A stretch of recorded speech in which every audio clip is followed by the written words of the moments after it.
All right, great to be with you all. It's been probably more than a week since the last update, so I just wanted to kind of let you know what's going on. As a brief update for those who've not seen any of the previous trust videos that I've put out, so and I'll try to make this brief.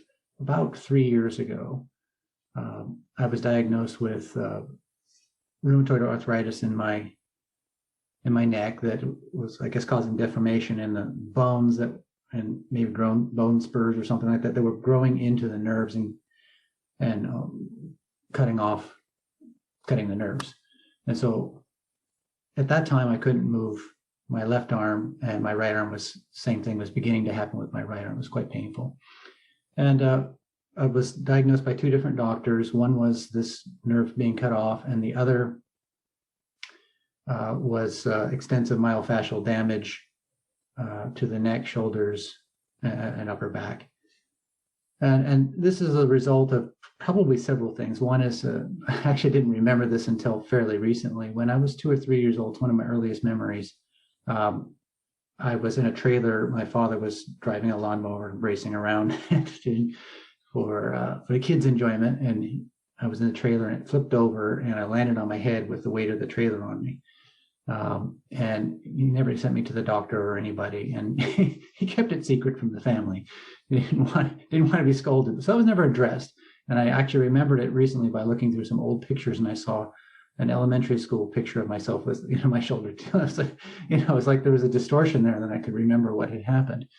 And then when I was 17, I got run over by a horse that crushed my spine. So then, of course, I've had a very active life, adventurous and in survival and martial arts and lots of things, and repeated injuries, I'm sure. And so that led to the circumstance that I'm in. About, I don't know, maybe a month or several weeks ago, whenever I started the videos, I had this inner awareness, like a total bodily inner awareness that I needed to turn into this paralysis process. It was coming back. Prior to having this sort of visionary experience, I guess you could describe it, or mystical experience, the pain had returned. My movement was quite limited, and so I clearly knew this was coming back.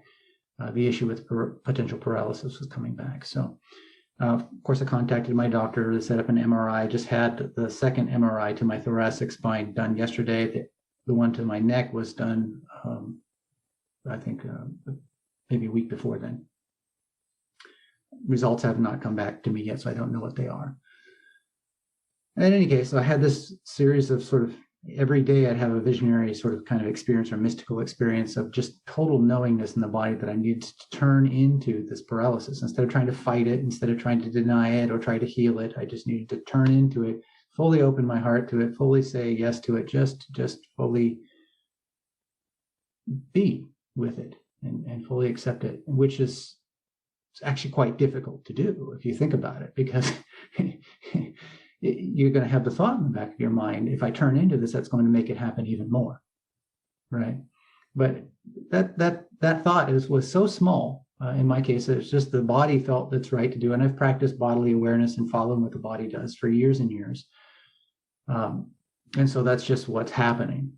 It's like this bodily awareness has so much momentum than the fearful voice. So each day I've been, usually between 7 and 8, I go through this mystical visionary experience where the body's kind of going through a process which seems to be taking me closer to, at least during the process, much closer to paralysis. It's very painful, and it can be quite terrifying, but still turning into it.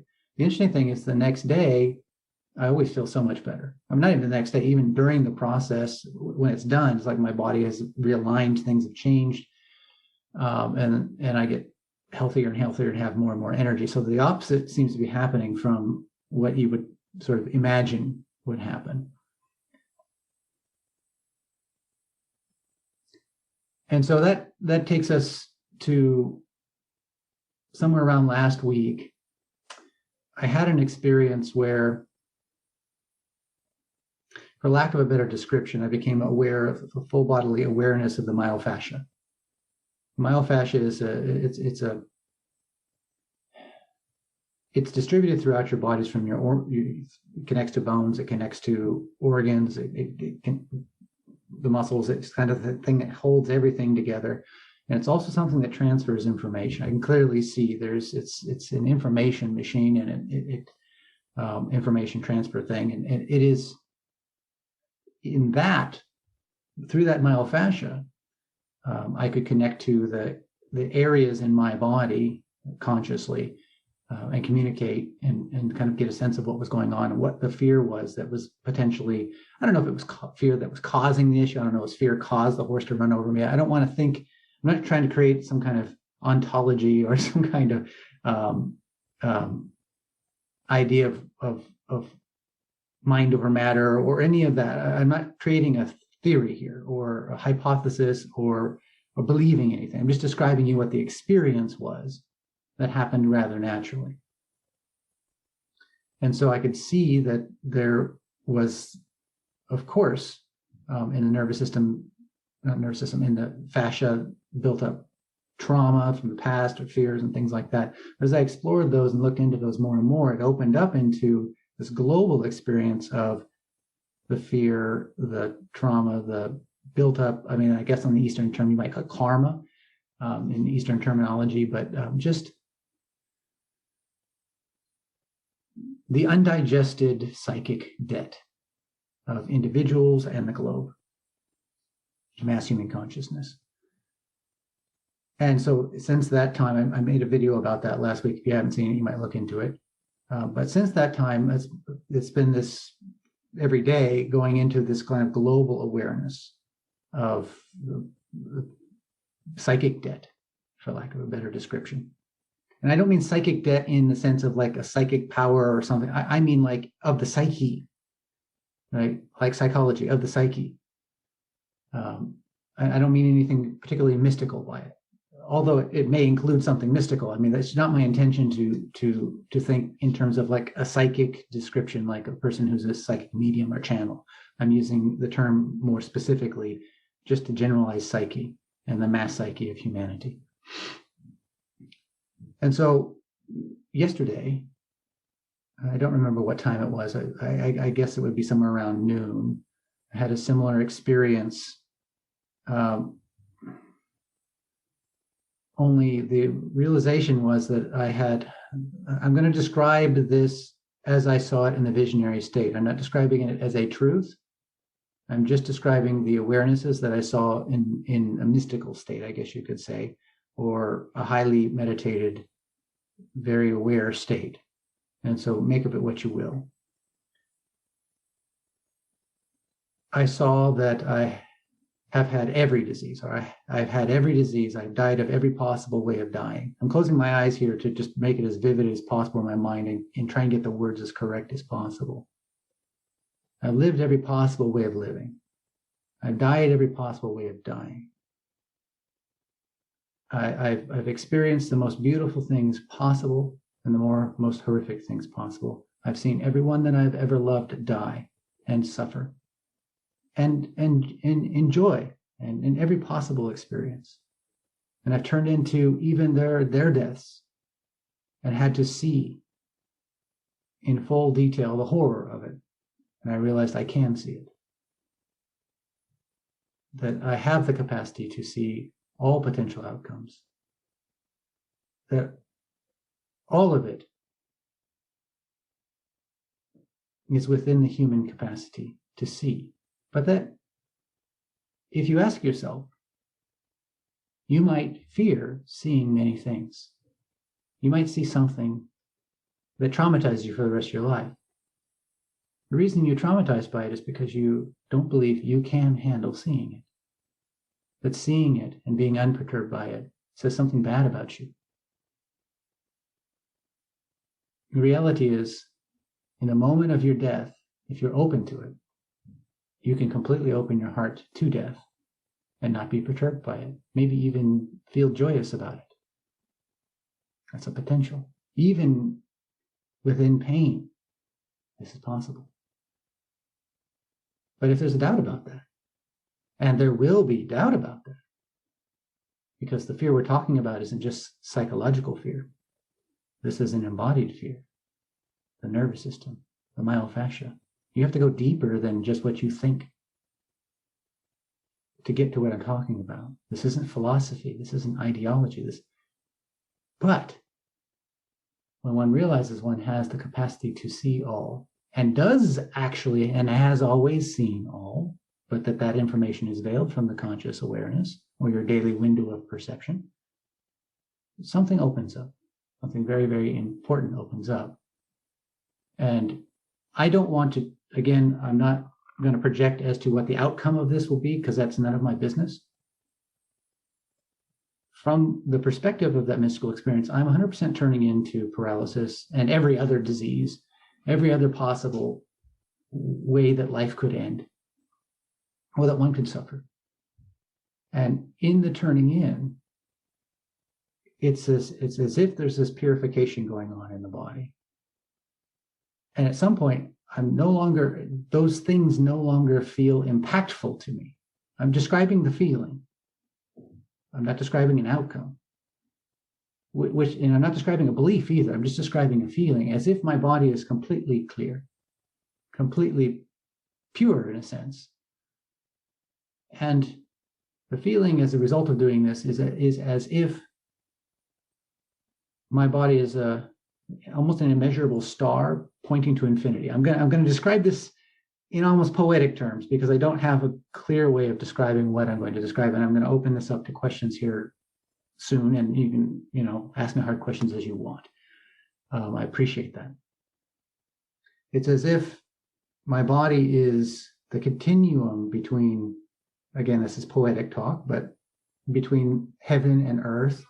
That would almost be a description that you might hear in the East, but like Japan or China or whatever. But that makes sense to me, as if my body is the eye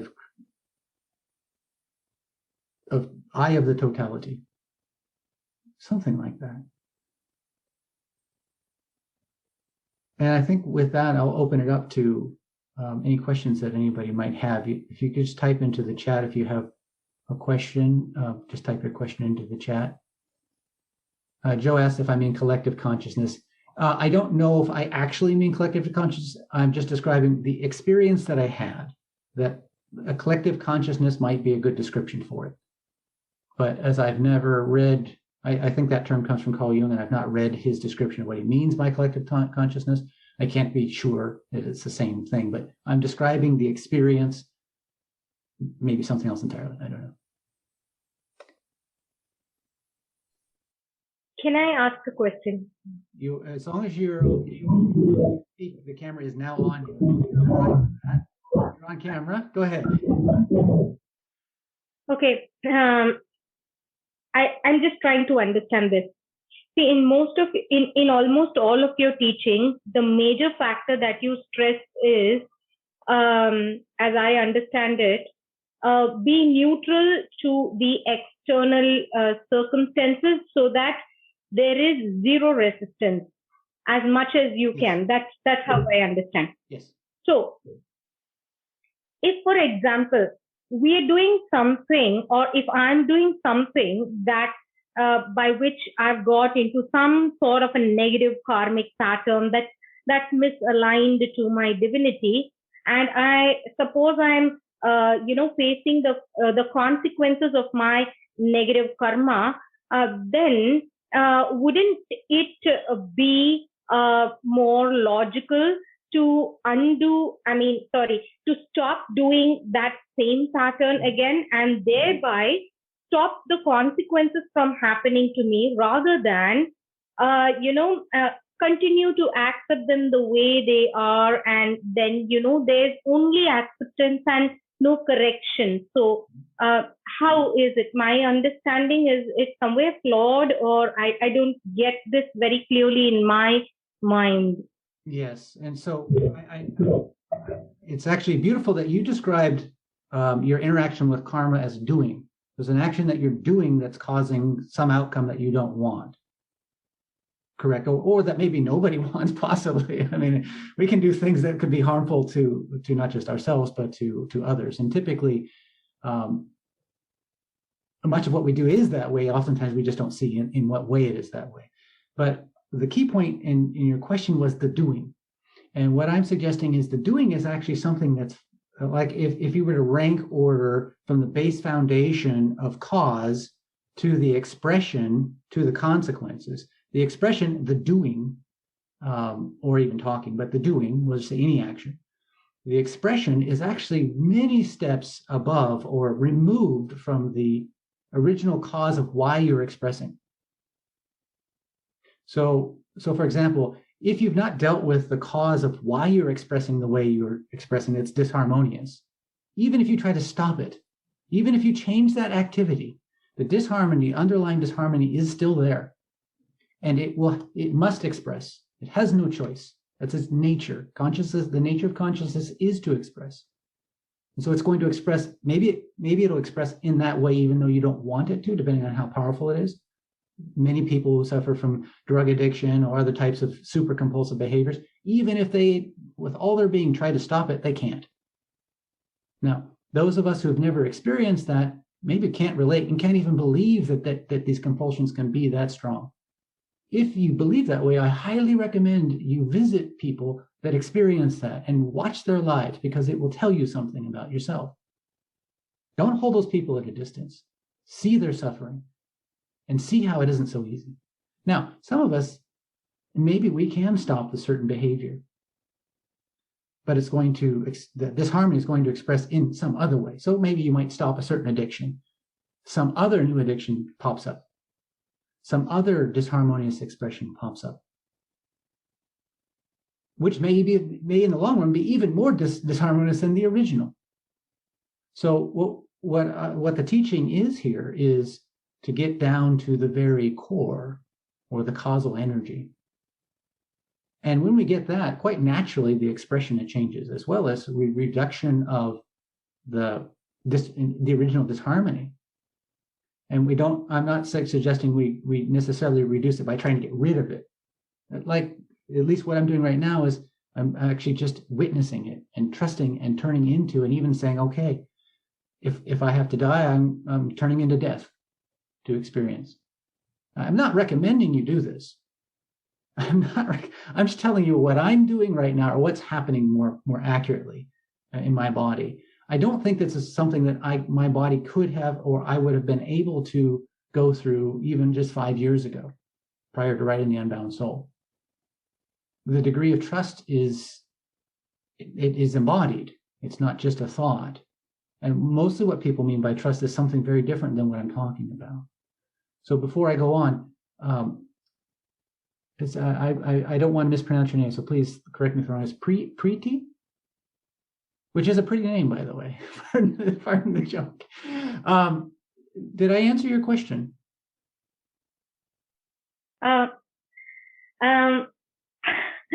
Yes, to some extent, but I'm not like 100% satisfied with it. I'm so sorry to be.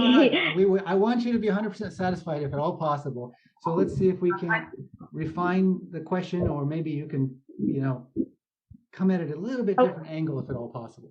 A little follow up to that, can I ask? So you said that the negative actions or negative karma or negative choices, let's keep it simple, the negative choices that a person makes. Is it maybe right if I interject something, a different word choice possibility? Because we're describing something as negative, and that in itself prevents us from getting to the level of trust that I'm talking about. Let's describe it, maybe, if this is okay with you, as preferable or non-preferable. All right. Yes. So then what happens is, you say that it is arising from some sort of a disharmony that is there from within. Is it also not true that it could be, I could be expressing myself in a certain way, in a misaligned way, not entirely because there could be disharmony, but also because I may be lacking consciousness. And so it's just like, out of lack of consciousness, I'm expressing it in some way that may not be really aligned to me. Yes. Right. That's a beautiful question. So, and I think that what you just said, please continue if there's any more to it. Go on if there's any more, please. So the thing is, I don't say that disharmony is not the basis, but to a certain extent, it could be. I feel also it could be due to other factors, and then I think if we can we can connect the equation between our doings and our consequences, then couldn't we be taking a step into clearer consciousness, as in heightened or better evolved consciousness? Perfect. Thank you. Great question. So Thank you. actually, I'm not saying disharmony and a lack of consciousness are different things. I'm saying they're the same. What I see now is our disharmony is as a result of our lack of consciousness, our lack of conscious awareness. And our lack of consciousness awareness is a result of our fear that we are not capable of seeing and experiencing our full nature. We don't trust ourselves fundamentally. And that is the disharmony, and that equals an unconsciousness. So I'm not saying that this is caused by just some sort of karmic unconsciousness. I mean a karmic disharmony. I mean the lack of consciousness is disharmony, is fear. Does that make sense? That's how I see right now, anyway. I'm only describing as I see it, right? Yeah, I get it. Thanks a lot. Thank you so much. Yes. All right, let's see. And now this is going to be a relatively short meeting. I'm going to have to get off about 10:35 or so, so hopefully we can get as much done as possible here. So I should have said that in the beginning. Barbara asks, is what I'm talking about this, presumably, Barbara, correct me if I'm wrong, but what I'm talking about, the seeing, is the zero conscious, the 0 point, or that I talk about in the book, The Genesis Code. It is the source, I guess, it is the center of being, I guess you could say. I wonder if I answered that question for you properly, but hopefully, if you meant something else, please feel free to let me know. All right, and then yes, Joe asked if there's a reason why I use trust rather than faith. There's a very conscious reason why I don't equate the two in this conversation, because everybody has different sense of what these words mean. Faith is typically connected to a religious sense, like a religious faith. And what I'm suggesting is something that has nothing to do with religious organizations or even beliefs. I'm talking about something that it's a potential that we're all born with. It has nothing to do with something someone told you, or something you read somewhere, or something that you would like to be the case. In fact, the type of seeing I'm suggesting here is so deep and so innate, but it's also like everything you don't want to see, everything that you have been denying, everything you're terrified to acknowledge. That's what you look at, as well as everything else. The eye of God, in a sense, if we were to use religious terminology, right? But it's just consciousness fully open, the ego fully open. And it's not an ego death. It's a blossoming. Like I see my body now. It's like a flower that's fully opened. Every cell is like a flower that's open. That's how I see it right now. Whether that'll be the case tomorrow or not, it's none of my business. Whether this all leads to a healing or paralysis or some other death, or what, it's none of my business. I'm only describing what I'm seeing and what I'm experiencing in the moment as honestly as I can. Hopefully that helps. Because the mind is really fearful and is constantly trying to anticipate what the future is going to be, which is a necessary quality. Your body may not be able to survive in a half awake state or a partially awake state without that function. So that's a blessing that your mind does that. But that tendency is a habit, it's a pattern that will soften as you awaken to your body and commune further and further. like we talk about in the Ocean of Awareness course, for those of you who've taken it. And that is a process. The fact that your mind does that is not wrong, and it's not helpful to judge it. But it will do it less and less. And whenever it does do it, because there are going to be times in your life where that, even for me, I need to think ahead. I sent out some emails, even to send emails, where I need to think ahead and coordinate with people. It's not wrong. But when you're talking about the essence of your being, maybe it doesn't apply. Right. And so as long as we keep our discussion to the essence of being and perception itself, this conversation makes sense. If we try to apply it to externalities, it makes less sense, or it's not as accurate. Like, I'm not going to go walk off a cliff and in the belief that I'm just going to walk through the air. Because again, I'm projecting an outcome. That's not the point. Right.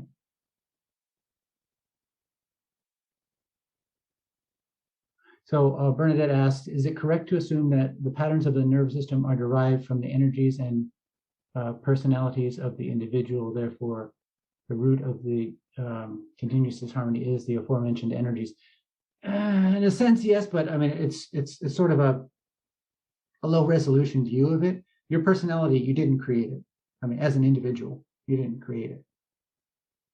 You were a highly unconscious individual growing up, and you were seeking love and seeking some way to fit in your place in society. And the momentum and, you will say, genetic memory of your parents and your ancestry comes through that forms some of the tendencies of your personality, as well as your adjustment in the moment to try and fit in, all of that.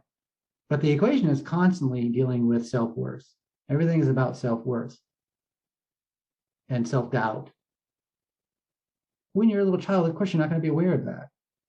So quite naturally, you're going to sort of almost morph into a state that nobody is necessarily going to be able to predict, but morph into states that are either adaptive or maladaptive to the circumstances according to your aims. Which is to say, your development was unconscious. You didn't choose it, at least in the way that we think of the word choose.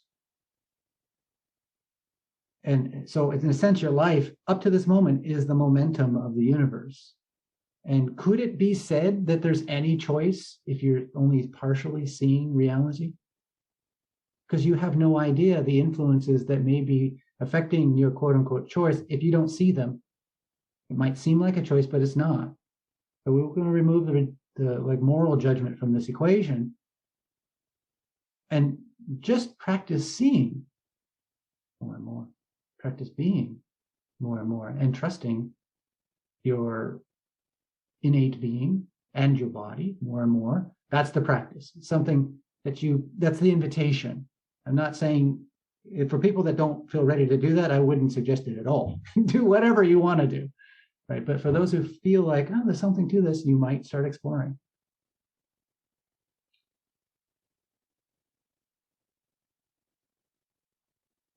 So back to trust and faith. Trust is just a very simple thing. You're born with trust. You have no function, you have no capacity other than to suckle and pee and poo and that kind of thing when you're born. But you're born essentially, your heart fully open, trusting, and whoever takes care of you takes care of you, and that's that. You're not born with what people think of as a religious type faith. If people define faith as a belief in something, you're not born with that. Right? That's why I differentiate the terms. Now, to you, trust and faith, to the individual, trust and faith mean the same thing, then it could work for you, the word faith. So.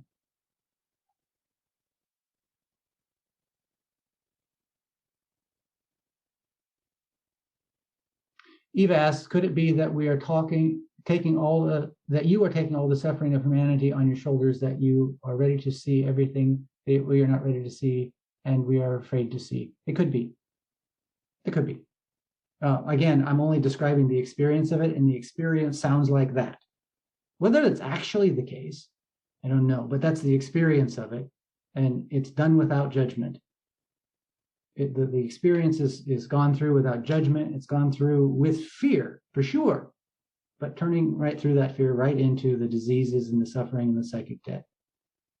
not to save anyone, but just because my nature is seeing, perceiving, is experiencing, and there's nothing that I can't experience if I'm going to actually be authentically fully me. But that statement also applies to everyone else on the planet. I'm not special in this quality. I might be one of a relatively small percentage of people that have gone that deep in the embodiment. I don't know. Honestly, I'm not interested in ranking people in that way. I don't think it's helpful. What I would suggest is that this is actually possibly the essence of your being is seeing and perception, and that you are capable of seeing and perceiving everything far beyond what you think you are. And that doubt is a big part of your suffering. And a lot of the reasons why you may be fooled by things or go into disharmonious states, it may come down to this kind of doubt. All right, we've only got about 3 minutes left, so I'll try and get to the rest of it, hopefully. I assume you experience localized pain that takes over your entire attention. In this case, do you try to become aware of the body sensations despite the overwhelming pain, or do you just rest in the attention? No, I have no plan. I'm just trusting the body to do whatever. I have no plan. I have no technique. Yeah, I don't know if that helps at all. But that will be helpful for people that have taken it that far enough to where that is helpful. But until then, it might not be helpful, aside from a seed planted that may at some point be helpful to you. Bogdan, did you have a question? Sorry, yeah, I asked the question, and I suffered something similar like you when I was younger, and now I start to experience pain. And if I, for example, when I meditate in the meditation, you're gonna have to keep this quick because we've only got. Yeah, I'll be kept. The idea is that the attention is drawn towards the pain, and the pain is excruciating. So even though I don't have any plan, I'm just like, the pain just draws me in to the point where I just want to escape. And I don't know whether I should just have that total bodily awareness in that case, or just stay focused in the pain. Yes, and so if we're talking about trust, then we're not talking about a method. So you're saying if I should do this or should do that, but that's not trust. But that's a totally understandable question, because you've been through this kind of intense pain and you know how overwhelming it can be. Like to a point where you might not be able to think anything other than God save me or whatever, like this panic. So I get that. And what I'm suggesting that my body is doing now is simply something that I couldn't have done 5 years ago. So I can't say that you should do this or that. But what I would suggest is bodily awareness, certainly in the times when it's not at its absolute peak extreme, that bodily awareness be something that you explore, whole bodily awareness that you explore. And if you can, spherical awareness is really helpful. Not necessarily so that you could apply it under this kind of pain. I think that goal itself is a little bit distorted, right? But just to get to the honest depth of your being, because right now your mind is on the pain. My mind's not, yes, I understand the nerve pain can get so extreme that your mind simply has no other choice. But in terms of my intention is not to deal with the pain, nor to avoid the pain. It has nothing to do with the health of my body. It has nothing to do with the outcome. It is only to see the depth of my being. And you may be able to apply that under ever increasing pain. And that has its own rewards, although I wouldn't suggest doing it for the rewards. Because again, that's that mind that's trying to glom onto something shiny. It's a childish mind. That mind is not ready to awaken. And I know there's a lot more questions here. What I can say is that if I were to be honest, it seems like my body is going through a healing process, right? I can, throw punches and all, right? But that is not my goal, and that is not the aim, and that is not even my interest. My interest is seeing and feeling